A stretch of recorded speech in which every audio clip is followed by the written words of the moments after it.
Welcome to the Hash Rugby Chat brought to you by DrivingMaul. Hi, I'm Paul, guy behind DrivingMaul, your best place for predictions and opinion. And sorry, yes, a bit of a slack opening there from me, but it sounds like we have got Herman back, which is good because we lost him pre-show. He's got an awful lot of background noise, Herman. Can you... Well, it's the torrential raining started, but it's going to be a little bit darker in here. So torrential rain? Oh, wow. So as you can hear, we have Herman, we also have Cornflake, and myself, Paul. How you doing, Steve?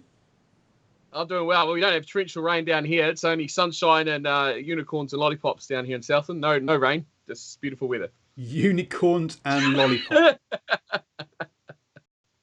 What you really mean to say is absolutely freezing beep. No.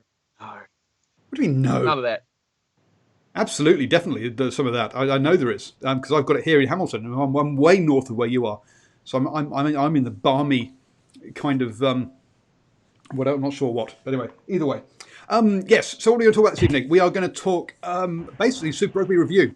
We're going to go through the bottom 5 teams, let you know what we think of them, and give you our grades for them.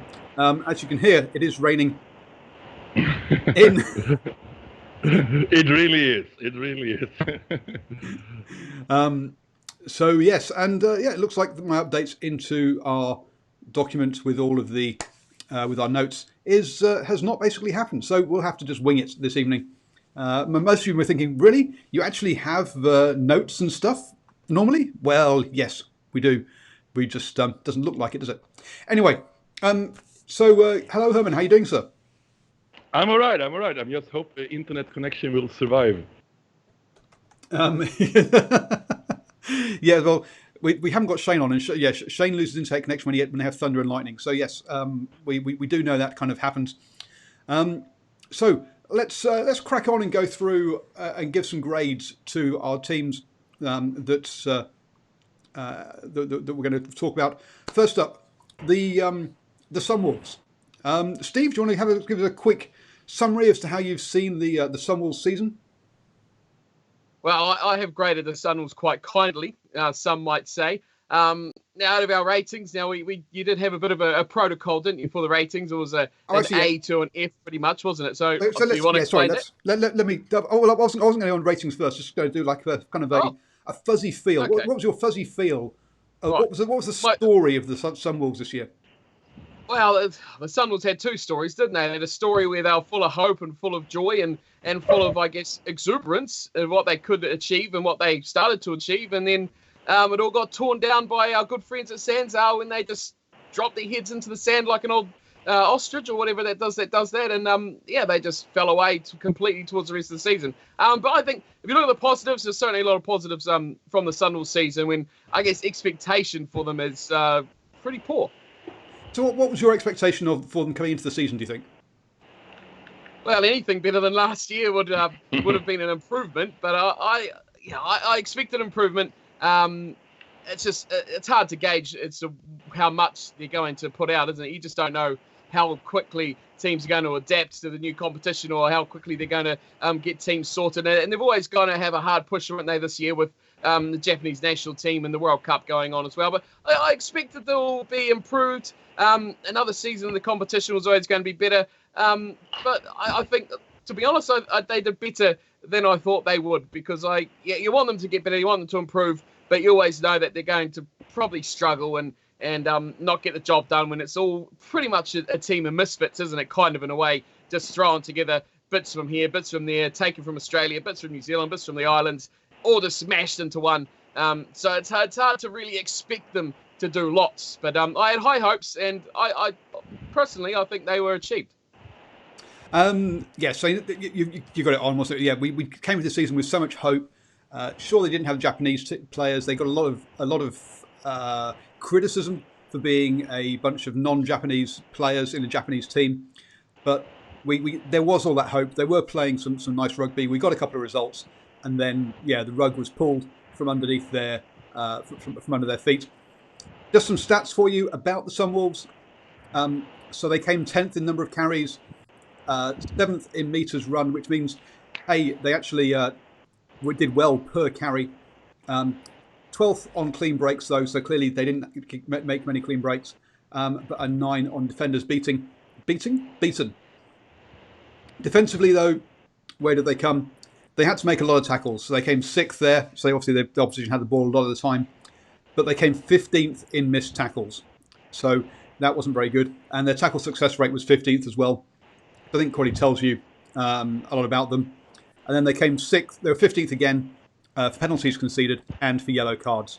So, yeah, at the bit, attacking-wise, some promise. Defensively, really kind of couldn't stand up to it. I think it's probably the message from there. But Herman... But I want to add with Sunwolves, they used like an insane amount of players this season. I think we used something like 62 players. Wow, that's for 15 games. I mean, it's so it's probably Jamie Joseph knew beforehand already that maybe that Sam was on their way out, because even if it looked promising at the beginning of the season, they have constantly been resting their Japanese national team players. I mean, New Zealand gets some stick for resting 2 games, but some will have several players for rested 10 games just to keep them sharp for the World Cup. I guess we're not going to know until the Rugby World Cup if that's if that policy has worked. I mean, we've seen that policy used before in New Zealand, where they've missed the first half of the season, and that didn't go down too well in 2009, I think that was. So, yeah, we've got to be a bit sceptical as to how that will go. But so what was your rating then, Herman? Because you didn't fill in the spreadsheet. A, B, C, D, or F? A is the best then. That's A is the best. F is a fail. F is a fail. I give him an E then. I mean, I would probably give him a D if they haven't been cut. Because I mean, basically, like Cornflake said, they had like 2 seasons basically, and it looked promising in the beginning. I mean, they beat, let's not forget, they beat both Chiefs and Waratahs away, and that at least to me gave signs, they're finally coming good, Sunwolves. And I just want to add one more thing, that Sunwolves didn't use so many Japanese players. I really couldn't care less, whatever team, they can use whatever they want, was ever good for them. I think it's just like some old thinking about some. It's better to be competitive and have foreign players than they have only Japanese players and get like cricket scores every game. Yep, totally agree. We don't have E. E is not allowed. It's A, B, C, D, and F. So you've given them a D. Michael Pullman, I've gone and got around a few others. He's given them a C. Arswin and myself have both given them Fs. Now, perhaps we've been a bit harsh looking at the second half of the season rather than the first half, because when you mentioned they beat the Waratahs and the Chiefs, clearly, yeah, those are 2 good names there. But Steve, I mean, you've been the most bullish on them of everybody. Yeah, I've been rather generous, haven't I? Yes, I've given them a mighty B for the Sunwolves. I mean, you talk about the games they won, but you look at the amount of games they played where they actually got really close. And I mean, they went down to the Reds twice by only a matter of points, in a 26-32 one occasion, and the other one was only about 3 points or so in that one as well. They almost beat the Hurricanes. They only lost them by about 6 points as well. And there was a whole raft of games that the Sunwolves were really in. The Blues, 28-20, they were in that game. That's only one scoring play within a point. So there's a lot of games throughout the season that they were in. They were competitive in. And more so than that, the performances is you look at the raft of players that they've actually opened up their careers for. Hayden Parker. I mean, everyone wants Hayden Parker now. He is one of the most valued commodities in world rugby almost. He's put himself up there as almost a world-class number 10 for his performances for a team that got smashed just about every week as well. So him, Masurewa, where's he been? He's just been a journeyman. Now he is a star-studded outside back, isn't he? Jamie Booth did nothing at the Hurricanes for how many years? Now he's actually a good starting little scrum half. So a lot of guys come through that system, especially this season, that we actually look at and go, oh, wow, since they're gone, those guys have got careers now. And there's many more as well. Those are just the standouts for me. But there's a lot of guys out there who can actually say, hey, I'm a top-level sort of professional rugby player. I can step it up. I can play for an Australian team, a New Zealand team. I can move on with my career. I can go up from this and not backwards or struggle to find another club to go to when the Sunwolves are done. So a big positives, I think. Overall, they've done a lot of good stuff. Yes, the results overall have been poor, but I mean, going into the season, that's what we expected. We expected to be poor. If they got a couple of wins, that's really good. But yeah, a lot of good players, a lot of close matches. They competed, they attacked well, they were entertaining, they got massive crowds. And there's a lot of pluses from the Sunwolves for me, and that's why I've given them a pretty good mark. I think expectation was pretty bad. I think they've done themselves fairly proud, but losing their marbles at the end when they got the boot. But overall, yeah, a fair B, I think. Yeah, I think it might not be like so much what we're actually talking about, but I think we should give him a little shout out because usually it's very entertaining watching Sunwolves games. We're never boring. We're never boring, actually. Which got to be worth something. Entertainment value and packed houses too. Huge big atmosphere. Yeah, awesome. It's like watching a Premier League game in football. That's what you want. You can watch like. Harsh. Wow, you're trying to say the stadium's full of thugs and people who riot and stab and beat each other up. That is harsh, man, harsh. You better go home to the UK soon. You know, you haven't been to Premier League for a long time. That's not for the sheep, for the poor people anymore. I can tell you that. It's insanely expensive. So. Just obviously next season we'll do a big preview before the season, but just quickly looking forward, for me next season, because they are dropping out, the Japanese Rugby Union has already said that the players can choose if they want to play top league or Super Rugby, as will happen at the same time. But sorry, Paul, that's worth nothing really, because all the players in Japan are contracted to the top league clubs, all of them. Yes, but previously they've been released from the top league plugs to play. Yeah, but now they don't play at the same time. Next season, I don't think that's going to happen. No. I'm really concerned as to what kind of side the Sunwolves can put out. I mean, players like Hayden Parker have top league contracts, so they probably won't be available for the Sunwolves next year. As you say, it's been a fantastic, as Steve says, it's been a fantastic shop window for those players, and it's going to be. I am concerned as to what the Sunwolves can do next year. It is going to be a worry. Are you both on the same page, or am I? Oh, huge worry next season. But what could save them is like, look at a team like the Bulls. They're going to lose 10 starters. Look at the Highlanders. How many boys are you going to lose down there? Only a couple. And obviously, I heard. Only that Ben guy, whatever his name is. The Highlanders we'll talk about next week, and the Bulls we'll talk about the week after. Indeed, you're right. Other things. It is going to be interesting next year. There's going to be big turnover, as there always is after Rugby World Cups. But it's starting. I think the big difference now is it's starting younger, with players like moving on to the Reds. I mean, players like Karevi, team captain, is going to be gone next season. But Herman, do you want to give us? Do you want to try and give us a story as to what the Reds season's meant for you? Yeah, I'm maybe it's. I have a lot of Australian friends, and they hammer Brad Thorne a lot, but I actually think he's moving in the right direction. And what, for me, the biggest tell, yes, they should have won more game, but look how many close losses they have. I think they have most losing bonus points of all. So they rarely get played off the park. They have a really interesting pack that keeps on improving. And then you remember that game when we played against Chiefs away? I mean, it was just stupid that we didn't win that game. I mean, how can you lose a game when you dominate it that much? I mean, so I will give them a. Yeah, I will give them a. Too early. Too early. We're just talking about the season. That's a very positive message for what I thought. For me, the Reds second season for Brad Thorne. This should be the season they step up. They become. We see a bit more from them as a unit, and maybe they were a bit unlucky with the injury to, I've forgotten the guy's name, the outside centre.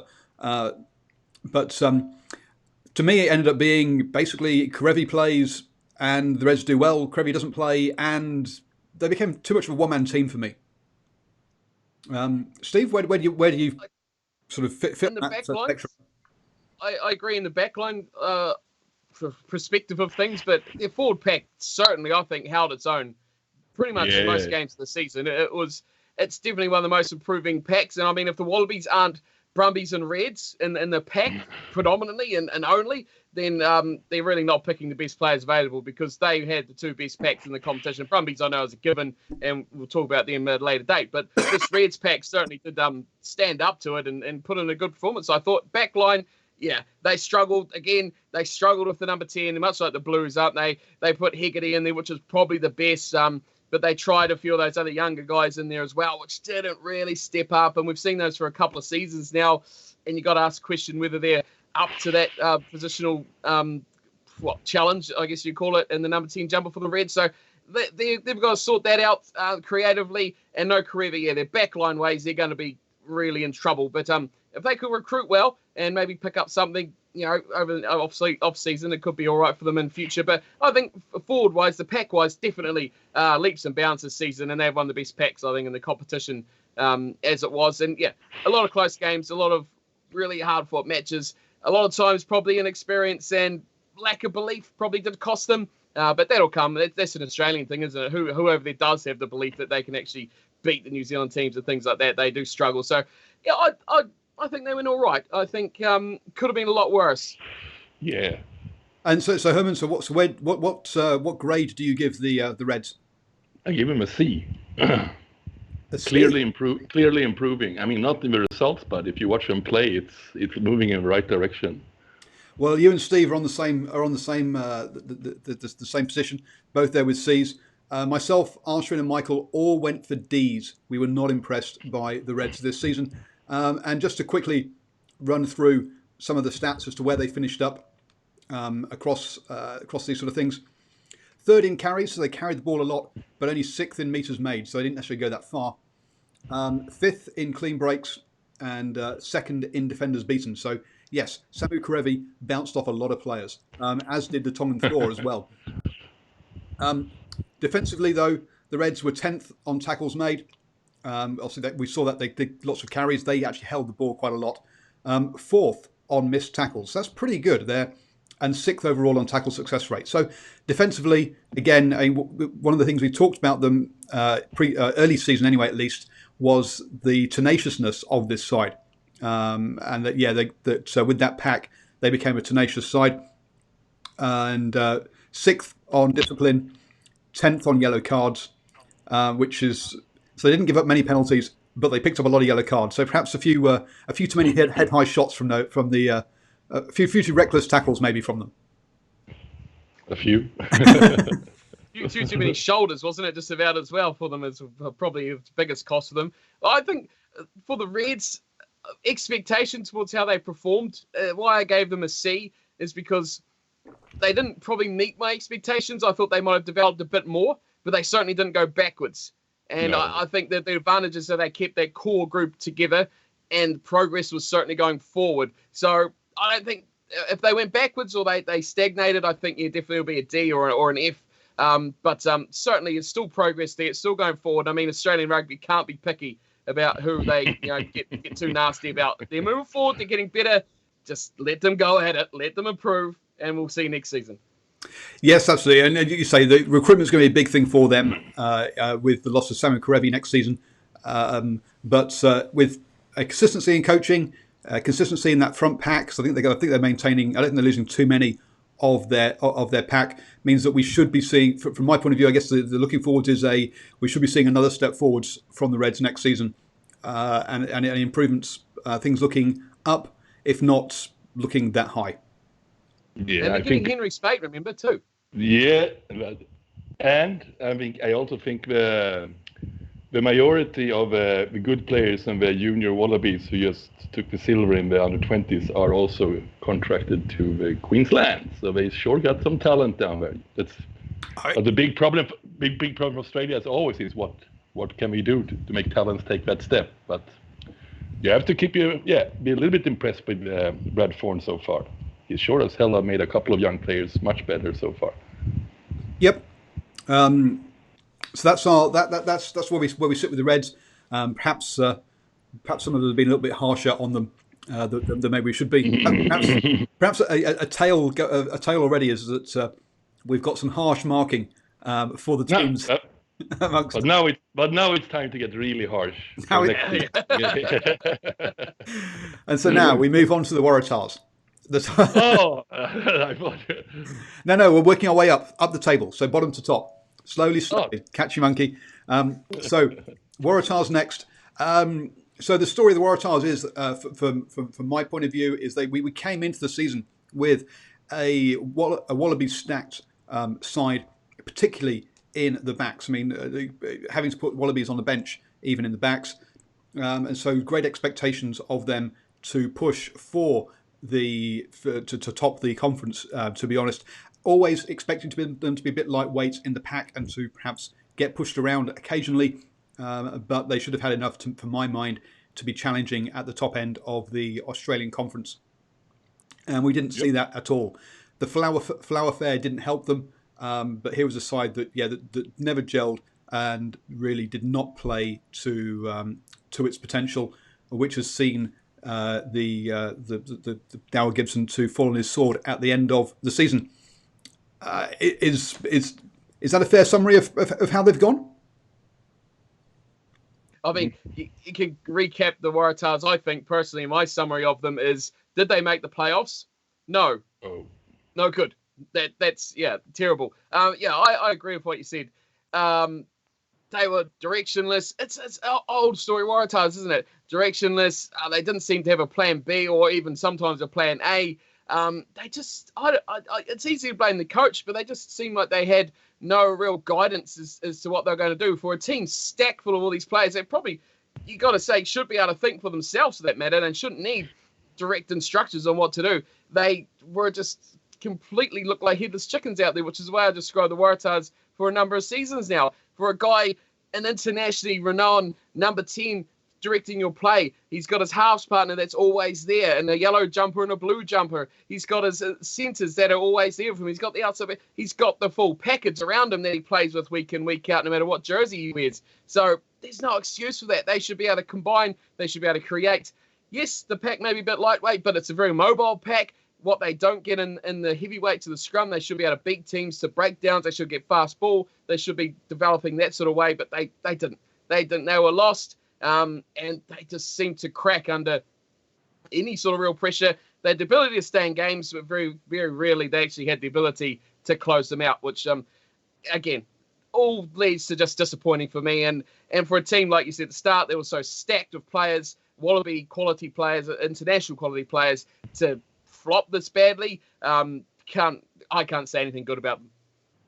Very well spoken, Stephen. Wow.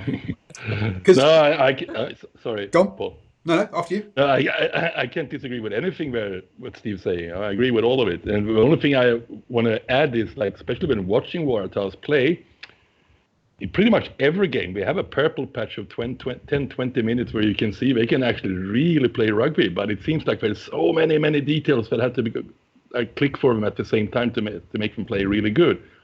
But overall, it's a massive failure to have that kind of rooster and here you cannot use the excuse that the Reds who had like many strong performances and Waratahs had a couple of shocking performances too, like really shockers too, where players they don't look interested at all. Yeah, and I mean, from an attacking point of view, they were 7th in carries, 11th in meters made, but 4th in clean breaks, which I think is a bit of a surprise for me. Then 12th in defenders beaten. So yes, when it clicks, they make the breaks. When it doesn't click, they get smashed. I think is probably the story that Herman's telling there. On defence, they had to make the second most number of tackles, but they were 5th on missed tackles, putting them in a tackle success rate of number 1, amazingly enough, at 87%. Which but if you only try tackles you're certain of making, it's not gonna be good. From a discipline point of view, just to finish off the rankings, 5th for penalties conceded and 5th for yellow cards as well. So relatively disciplined team, but I guess if we're going on the Herman one of you're only making safe tackles, then you're not going to be making any making mistakes. Basically, just covering your spot, And if a player runs into you, yeah, nice, I got a tackle, But it's because the forwards when playing defense don't move around that too much. It's very static, isn't it? Yep. That's exactly. That's the point. Is that it should be a mobile pack, but it's not a mobile pack. It's a fairly static pack that doesn't perhaps challenge those breakdowns in the way we think they should be doing, and we'd expect them to be doing. And with players like Hooper, the problem again, a bit like Karevi in the backs of the Reds, Hooper just ends up looking like he's trying to do all the work for all 8 forwards, and he just can't do it all on his own. Yep. But of course, they did have that one good result, didn't they? They beat the Crusaders. Yeah. But... Yes, that was the weekend. And they'll after. take that to the bank too. They'll take that to the bank. That was the weekend. It'll be a season review for the Waratahs. We beat the Crusaders. Well, to be fair, they should have beaten Crusaders last season too. They were a bit unlucky in that game. Yeah, but that's like the only positive thing going around in Waratah. Yeah, we can beat Crusaders, but which is very good. But if you can't do anything else on that, it's not going to help you much. So Herman, what is your grade for them? No, it's an F. It's an F. It's a total failure for me.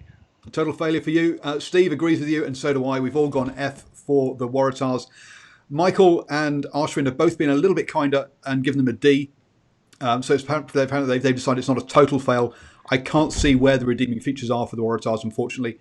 It's an F for me as well. Looking forward to next season. Well, Daryl Gibson's gone, so the search for a world-class coach takes off. With they still have the whole Flower Fair seems to keeps filling my Twitter timeline. If nothing else, which is obviously going to be a distraction for them. As far as losing players, I think they're relatively well. I think they're relatively okay there. I don't think they're losing players in the same way that some of the other sides are, because as we say, these are Checkers boys. He'll look after them. He'll get them the big contract. But yeah, it goes deeper than the coach, and just changing the coach and trying to actually get someone in there who want the job. I think is going to be a struggle. How do you see the next season, Steve? Yeah, I think a lot's going to come down to who they do get, because we'll see then, won't we? If it is the coach or if it's a more internal problem. I think it's a bit of both. I think, I don't think Gibson was up to the task. He hasn't been for a long time. But I think it's not shared throughout the players as well. So the players are thinking, he's copping all the deal on this. It's hard to say that they don't care, but they play like they're not giving 100%. So it's kind of a flow-on effect. If you're not having the passion from the top, if you're not having the direction from the top, it does flow through the rest of the team as well. They are losing a couple of guys, though. So Kobe Kipu's away. Polota is away. They're probably the biggest one. Nick Phibbs is away. And Curtis Rona is probably the biggest one, I think. He's been amazing for them at the end of the season. He's off to London Irish. So, so a few losses in there, but I think the core is still there. But what can the coach add? That's the big thing for me, how they fire next season.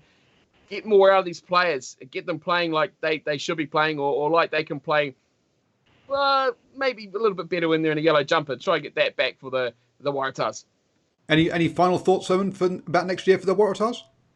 But I think a coach is going to be key for them, because maybe I get a little bit ahead of my time, but I always find it fascinating that in Super Rugby for quite some time, with a few exceptions, that the 3 teams who are by far have like the best catching area for talent and so on is the Blues, it's the Waratahs, and it's the Stormers, of course, from Western Cape. And all of them seem to do very little with this huge advantage we have of everyone else, actually. Very true. Let's moving on to the Blues. Perhaps I should have taken this one myself, but Stephen, you're on the rotation for the no. Story of the season. Go for it, Paul. How did your Blues go this season, Paul? Please enlighten us. Tell us how you thought they went. What were your expectations at the start of the year? Tell us. Well, actually, I guess my expectations were that they would probably come fourth in the in the New Zealand Conference, 4th or 5th, basically. I didn't have high hopes for them, to be honest. A late change of coach from Tanner to I've gone blank as the other guy's name even. See, there you go. That's how good he was, Leon Donald. So the Mick Donald. Oh well, whatever. For me, that's I had great hopes around Terry Black coming in as being actually having a fly half for the first time in who knows how long, and he disappointed me. He didn't do what I was hoping. After even the pep talk during the Mitre 10 Cup last season, saying how much I was looking forward to seeing him in the blue jersey, he didn't respond.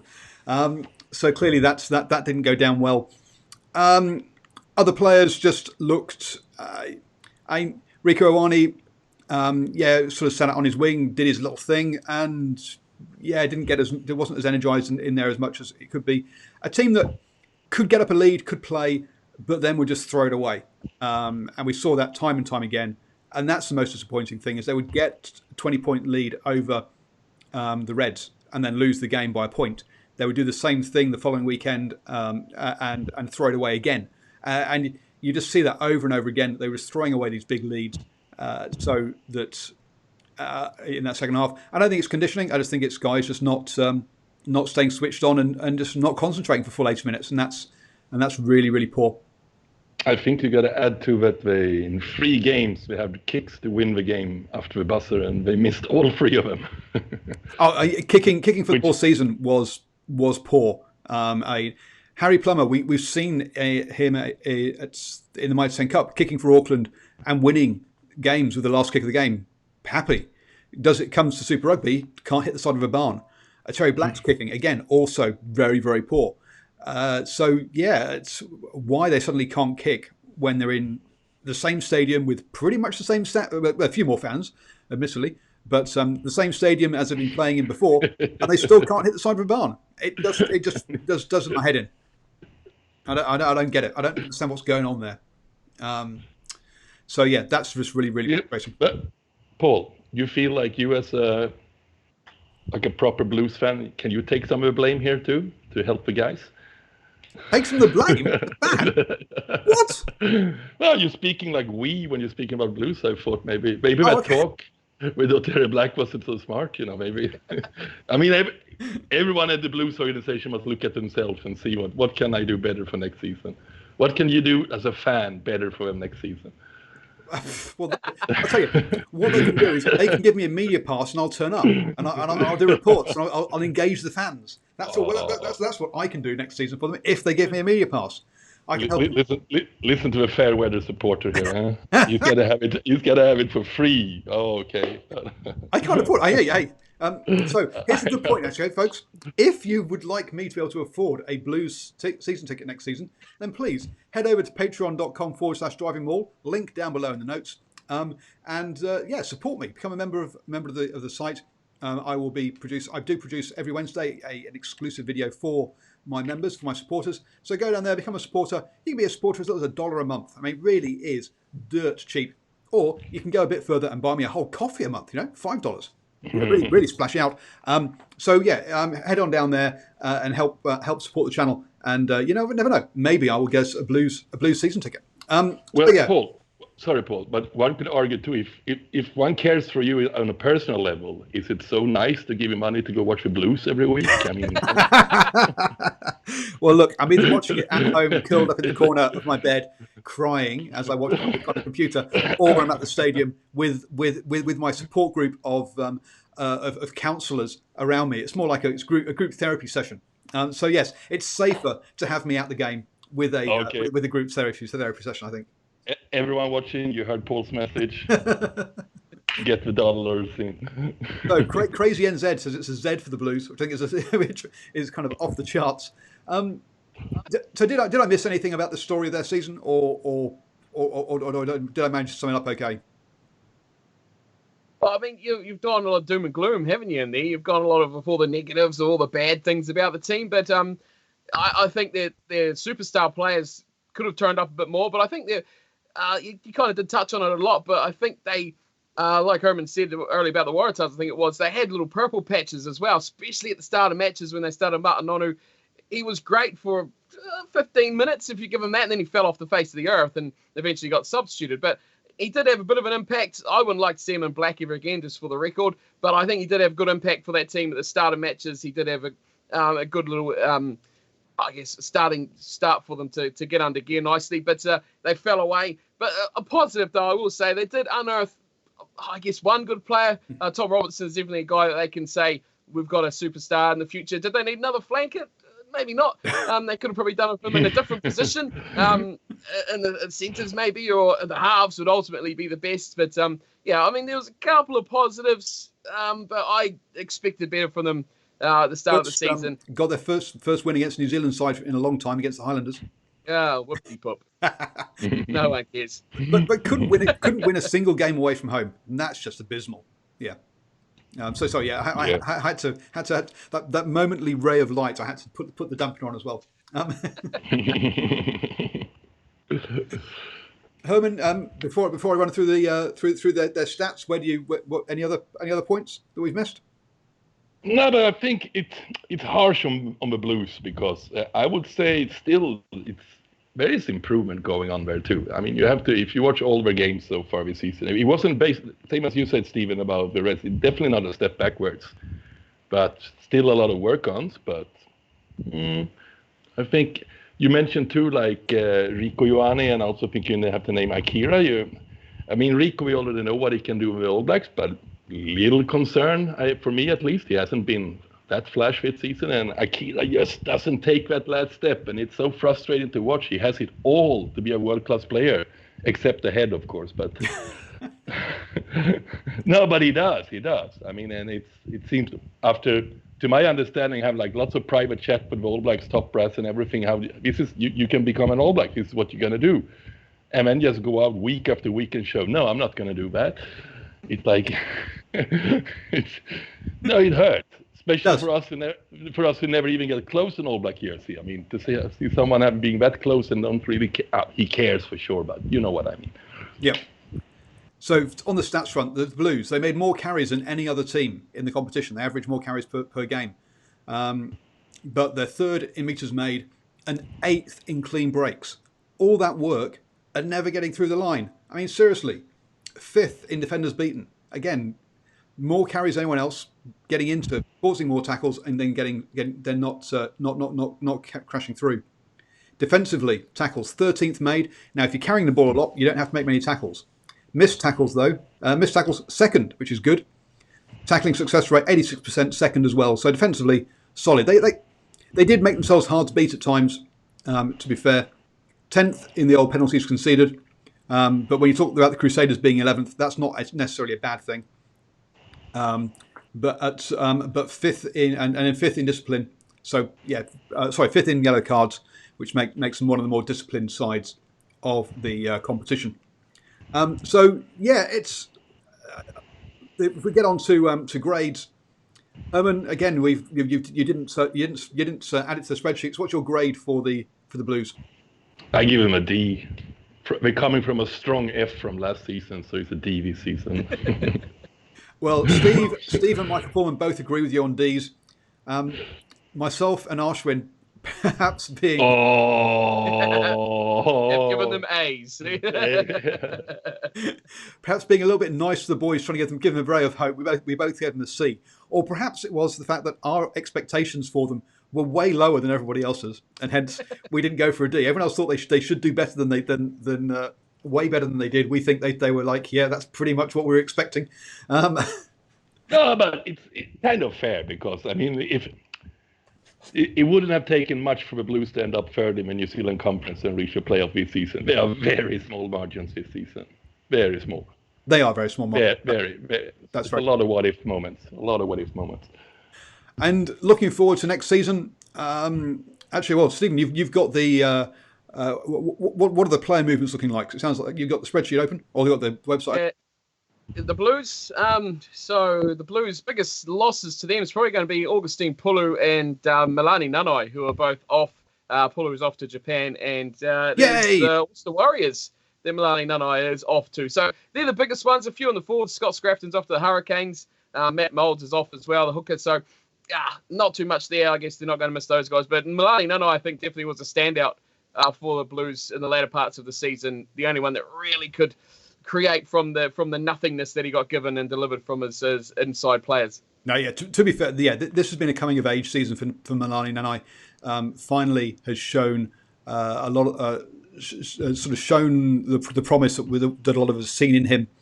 And he's been and that's possibly come from the move from the wing to the fullback, ousting Collins in that position, whereas previously he's been used on the wing. So yes, he's going to be a loss. Pulu, absolutely happy for him to go. Really, I mean, really, yes, not See, I'm surprised by that, because I think he's got a lot of potential, but he needs to be with someone who can complement the way he plays. I think that's his biggest loss, is that he can spark something, but when you don't have a number 10 outside you who can create the same, then you've got all the focus on you, because you're the only guy that can do something. So he was always the focus that he could spark from the back of rucks or scrums, etc.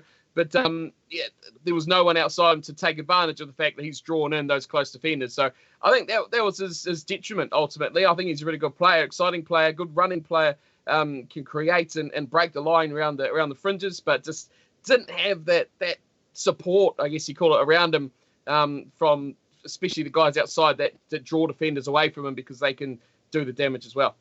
Yeah, I mean, him and Akira Iwani, both being sevens players, both being players who can break off the back or break from rucks, means that your pillar defence isn't shifting anywhere, to be honest. And yeah, you're right, he perhaps hasn't got the space because of that. And when he first came in, I was really excited about having a New Zealand sevens player in there at 9, thinking yes, he could be this real jack in the box player. But not. So with that, second year for the coaching staff, which would be good. A stable squad. In theory, things should be on the up. But we've been saying that for the last decade.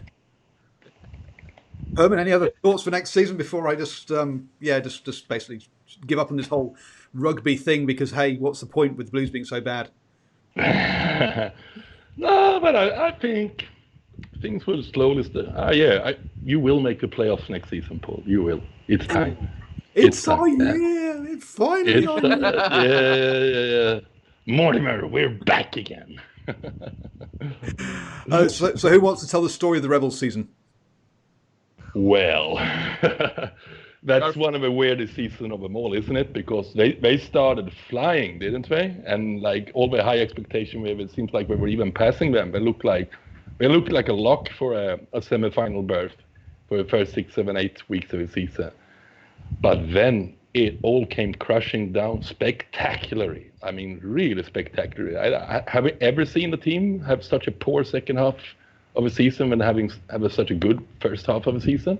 Well, I'm not sure this is the story. That's the story that everyone's been telling of the Rebels. Yeah.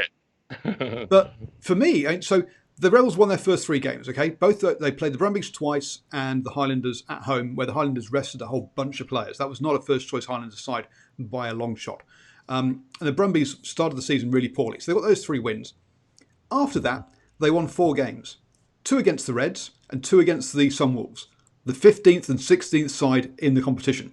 That's all the games they won. They didn't beat anybody else. When you only beat the bottom 2 teams after game 3, I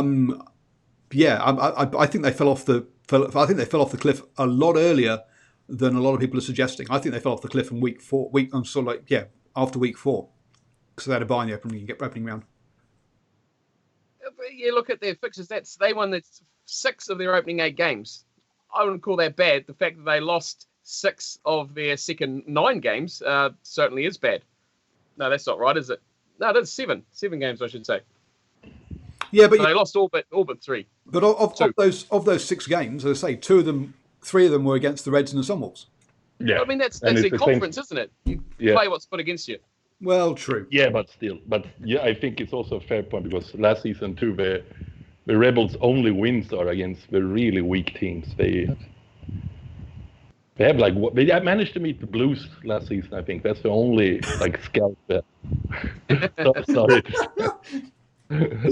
You're just trying to make my night worse and worse, aren't you? Yeah. It's not hard, Paul. Speaking of it.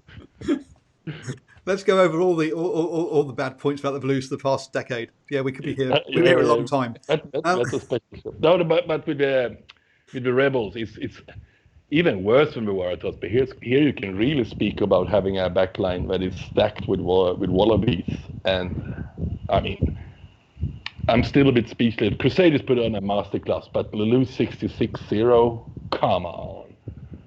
That was diabolical from them. Yes, to be nilled is awful. I mean, the only other side I can remember, well, actually maybe there are a couple of times. I know the Sunwolves got nilled by the Highlanders from memory, because the Highlanders defensive coach had to go out and buy donuts for the entire squad.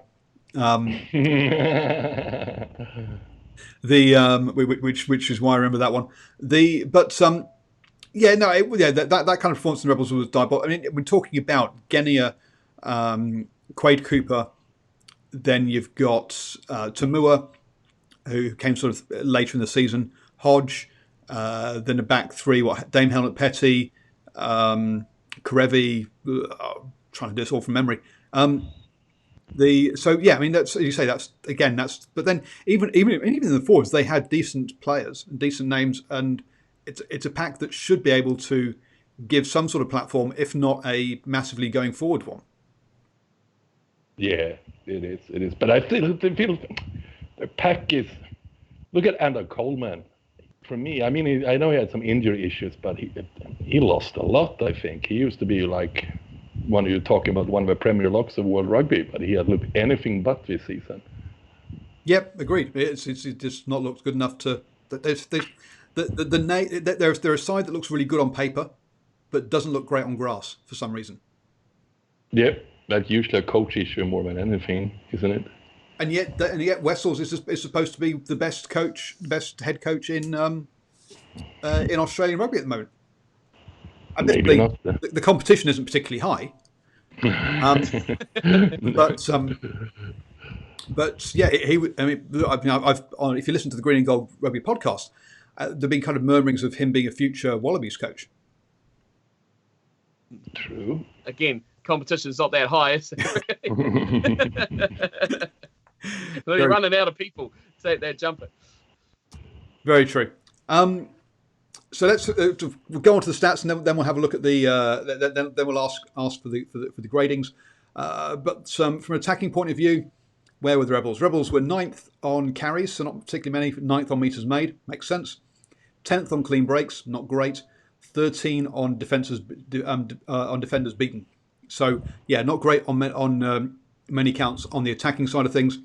Defensively, 15th for tackles made, so had to make the fewest tackles, which is and 13th on missed tackles. So they didn't miss very many. They missed a lot of tackles. So they didn't have to make many, and they missed a lot. 82%, 13th for tackle success rate. So yes, very, very poor defensively for this side. From a discipline point of view, Rebels were 13th, so gave up a lot of penalties, and 14th on yellow cards. So also picked up a card every other game, which is, as I say, only the Sunwolves picked up more yellow cards than the Rebels. So yeah, and defensively, attacking and defence maybe, they're not towards the bottom of the rankings. Yeah. They've got problems, don't they? That Rebels team, they've got problems. So Herman, what's your ranking? What's your Well, the beginning of the season saves them from an F, so I give him a D, but that's only because we had a proper start to the beginning of the season and won a couple of games we needed to win. So Steve, you've gone F. Oh, I like you. I wanted to do, but I want to sound reasonable. Well, it's pretty simple. Why, isn't it really? Start of the season, you looked at that squad, like you've already talked about. On paper, fantastic team, isn't it? Attacking, star-studded, players, internationally quality. They had everything. They had the old firm, the Guinea and the Cooper combination was back. Everything was in good. They had the coach from the force who dragged them from the ashes and produced this wonder team of all these great players from past to present, and they just had everything falling into place, didn't they? And the expectation was sky high. They were going to top the Aussie Conference by a mile. They were going to clean up. They were going to challenge in the playoffs, and they were just going to do it all. And really, what can you finish in saying? But they did nothing. They failed miserably at the whole lot. And expectation was playoffs. No playoffs. Failure, massive failure for a team that quality to not even make the top 8. And like we've spoken so many times, that's not even that's over half of the competition. Yeah. To not do that, that's not good enough.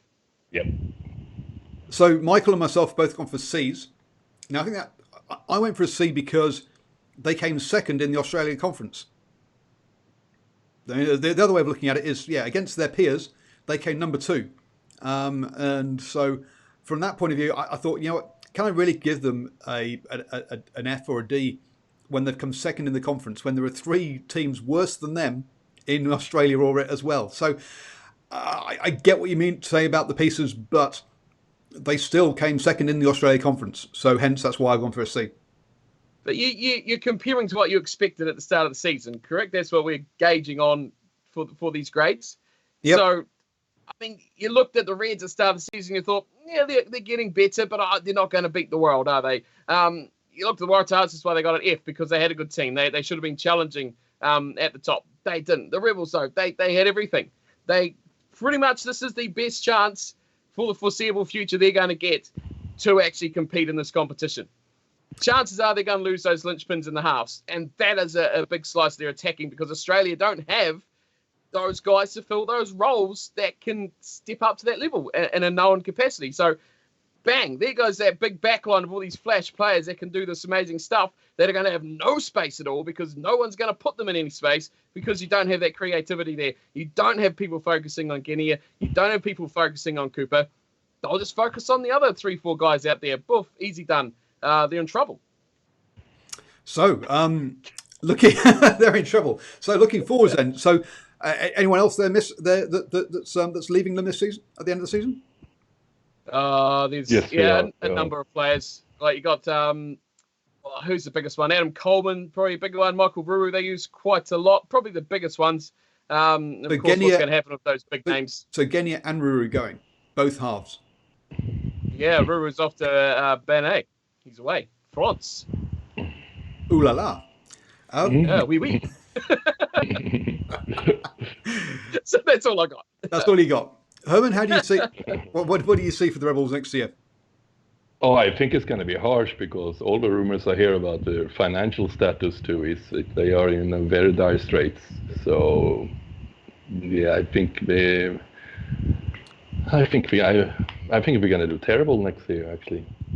Yeah, and I guess that was the off-field issue that came to light towards the end of the season. Was could the Rebels actually afford to make the playoffs from a financial point of view? So what happens when you make the playoffs is that the home team has to provide a set amount of cash to the away team, and then they're expected to make that back off ticket sales. The problem is no one actually goes to watch no one buys tickets in Melbourne to go watch the games, and hence the Rebels would have made a loss on the quarterfinal, actually making the finals if they were hosting, and they couldn't afford. They didn't have the money in the bank to pay for that. So not only are they losing 2 of their marquee players, basically their entire halfbacks combinations, they're also going to be have no cash to hire anyone else. So things looking a bit gloomy over in Melbourne, and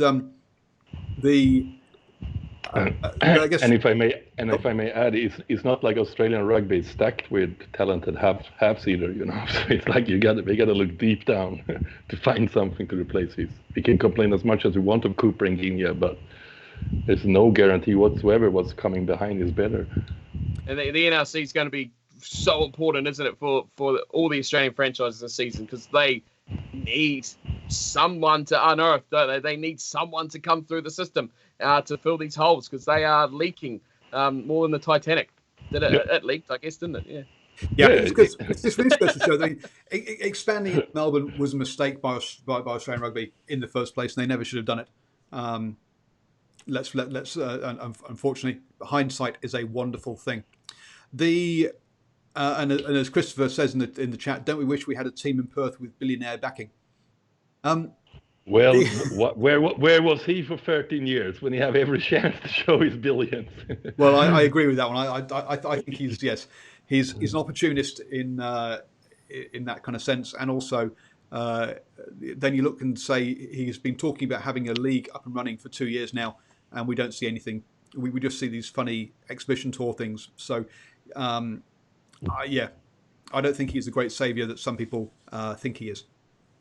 So, but enough about Twiggy. I guess the other, actually, just to put the nail in the coffin of gloomy news for Australia, Fox Sports have also said that niche sport or smaller sports they're removing funding for, or not bidding for so much. So the future of the NRC is in question because currently that's a Fox Sports basically funded enterprise. So yes, where's the money going to come from for that going forward? Do Fox Sports want to broadcast it in future? We'll have to wait and see.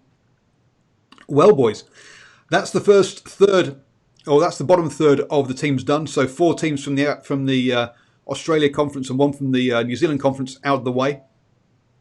Next week, we will be talking about the Stormers, the Lions, the Highlanders, the Chiefs, and the Sharks. So 3 from the Africa Conference and 2 from the New Zealand Conference, and giving you our ratings on how they have all gone. A bit of a spoiler alert: we have a couple of Fs in there, and even an A. So it's a bit of controversy amongst the experts with our gradings for next week. So come back and listen or watch to all of that.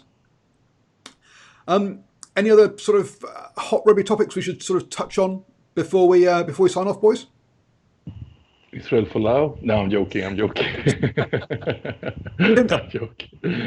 There's just one thing about Israel Folau. Please stop tweeting about it. I don't want to hear it anymore. We're just stop publicising what he's doing. Thank you. Enough. Go away. Just go away. Israel. It's everybody. No. Talk to a hand. If Folau was the only, if that Folau was the only Folau in rugby, I would be able to mute the word Folau. Unfortunately, there are other players who are called Folau, so I can't just mute all Folaus. It's annoying. That way. Collateral damage, Paul. Collateral damage. Any other topics, boys? Nah. Oh, we're good. Nope. I think we've We're covered good. more than enough. More than enough. Super Rugby is all that's happening, isn't it? What else is going on? Under-20s is done now. Well done, France. Cover that. Yep. I don't know if you have already, but No, we well done, France. Well done, Australia. Congratulations, France. Yep. Great final actually too. It was a really good final. Really tight. Back champions for the French. Well, who saw that one coming? The French is getting the house in order on the juniors section. That's a major. But they are in for the same problem as like Australia and also South Africa in parts have it. They don't have good structures at all to get these players into the system, which is kind of weird because we have a professional third division, like a professional second tier and third tier. They should be able to spread these players around in a great way. Yeah, it's amazing though, isn't it, when you've got 2 teams who are on the top tier. One is struggling for depth, the other consistently struggles just to be anywhere decent with some great players, and they've got all this talent coming through. It'd be interesting to see. So I don't know, 2, 3, next World Cup cycle, how many of these players come through from these successful teams? I mean, Australia's got some real stars going through there as well, and they need them. I mean, the Rebels and the Reds and that are probably on the phone trying to sign contracts to those guys if they haven't already, especially in the halves, which they need. Boy, they need. Yeah. But if you're a Kiwi or an All Blacks fan, pray for status quo here. Pray for status quo. It's not good if they actually start to learn how to unearth these talents. But also, actually, equally as big is congratulations Fiji beating Scotland in the under-20s relegation. Yeah, first time a Tier 1 nation going down in any rugby competition. So there we go. So Scotland have been relegated out of the under-20s World Rugby Under-20s Championship, or whatever it's called nowadays. So we now have 2 Tier 2 teams in there. Both Fiji and Georgia remain, along with the other ones that you would expect in France, Australia, New Zealand, South Africa, England, Wales, Ireland, Italy. Oh my God, Paul! You actually know all the nations in the Six Nations Rugby Championship? I'm so impressed. There's 10. Yeah, it's 10. Okay, 10. This just doesn't seem enough. But there is one team coming up too. Oh yes, that's right. And a team comes up. That's right. That's right. You don't No, get so I have missed one. I've missed a team off. It's Argentina. That was the one I missed. Jeez, Argentina, and then the team that comes up. And I'm going wild stabbing it up. For some reason, I think it's Samoa that's coming up. But I'd have to go. No, it's not settled yet. It's played in July. Oh. No, they play it in Brazil in July.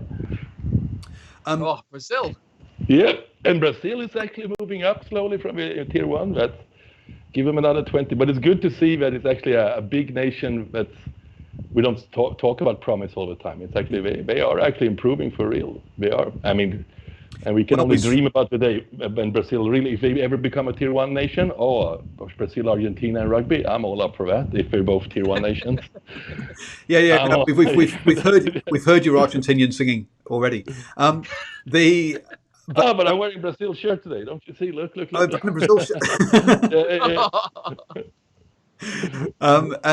See, it was bad enough when you were wearing your Wellington Phoenix jerseys, Steve. Now we got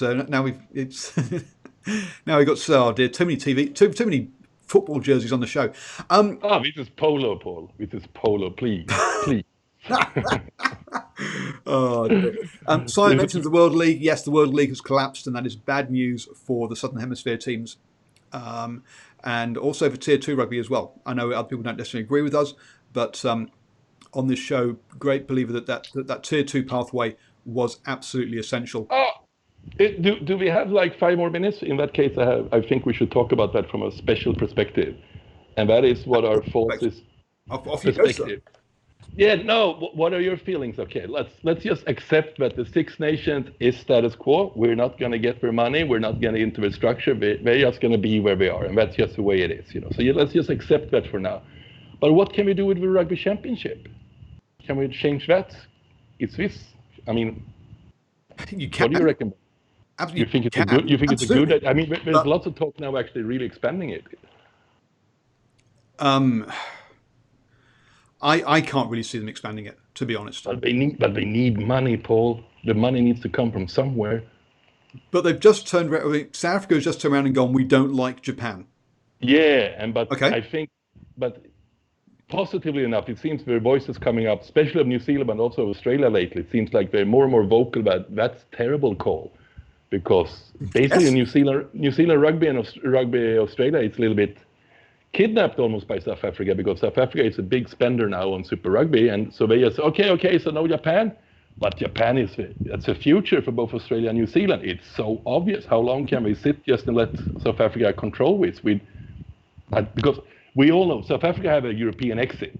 If things F up in Sunwolves and Super Rugby, they're gone. But New Zealand and South Africa, New Zealand and Australia, they're just sitting there and doing what? The video I was going to do tomorrow, and I might still do it for my supporters, is going to be titled "Has South Africa Killed Super Rugby?" Because I think that the choices they made they've done a couple of choices they've done. I think basically mean that Super Rugby is probably going to die in the next couple of years. I can't see how it can survive personally. To me, Japan has got to be involved somehow. I would have them involved in a domestic competition with Australia and New Zealand, and just throw away South Africa and keep the Rugby Championship as it is, and then with maybe a goal of adding Japan in 4 years' time. But if you add Japan now, I mean, how competitive are they going to be? They'd be. I'm sorry, Stephen. I was just going to say, you got too many parties looking out for too many different things, don't you? Like Herman's spot on, I think, what he's saying there. South Africa have options. They've got the choices, so they can kind of be manipulative, I guess, and hostage, like you say, because they can do that. Whereas everyone else down here is looking at the fact of what's the best deal, what's the best option, because once you commit, you're kind of going to lose the other option, don't you? You can only go one way, and those other bridges are potentially going to collapse around you. So, yeah, I mean, South Africa's been... That's the old way, isn't it? That's the way it was done. That's the way it's always been done. That's the obvious kind of task. But I think world rugby is changing massively around us. All these, we talked about the under 20s, all these new teams coming up, these tier 2 nations rising up, and they're big money pools. I mean, it's getting big in these European countries and these American countries as well. And there's numbers, there's people, there's money, there's television, and there's space. there's space because there's also football mad, aren't they? So there's space for something else to take in that gap around the seasons and things like that. So there's potential, but it's a difficult decision because you're gonna have to really hammer it, aren't you? Stick with it, and that's it. Gone. Straightforward. Yeah. No. For me, it is an absolute no-brainer that Japan is just got to get into the Rugby Championship from 2021. There's like no way they can't. I mean, Sansa probably shot themselves in the foot a little bit, but I still think the money that's going to be on the table for both Japan and the other Sansa members is just going to be too big to turn down, especially if the World Cup just turned out to like a slight success. That's just way too much money sitting there waiting. And it's also in the Japan Rugby Union's interest to join the Rugby Championship too. They didn't, because we all know we weren't that keen on Super Rugby, but they are actually keen on Rugby Championship.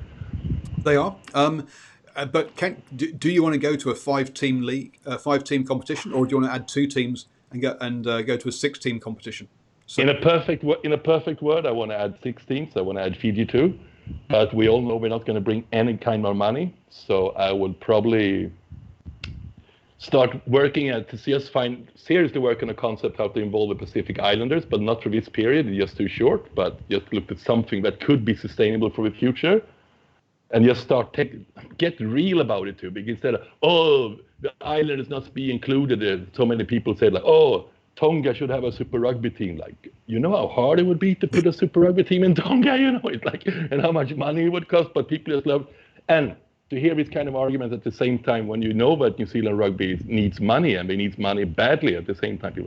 But for me, it's Japan gets in just because they have an excellent domestic league already. They have the money. They are so ready to become a team. They will probably get a hammering or 2 in the beginning, but I see it from this perspective too. Okay, so let's say they play 8 games of Rugby Championship during these 8 weeks. We take away the bye weeks.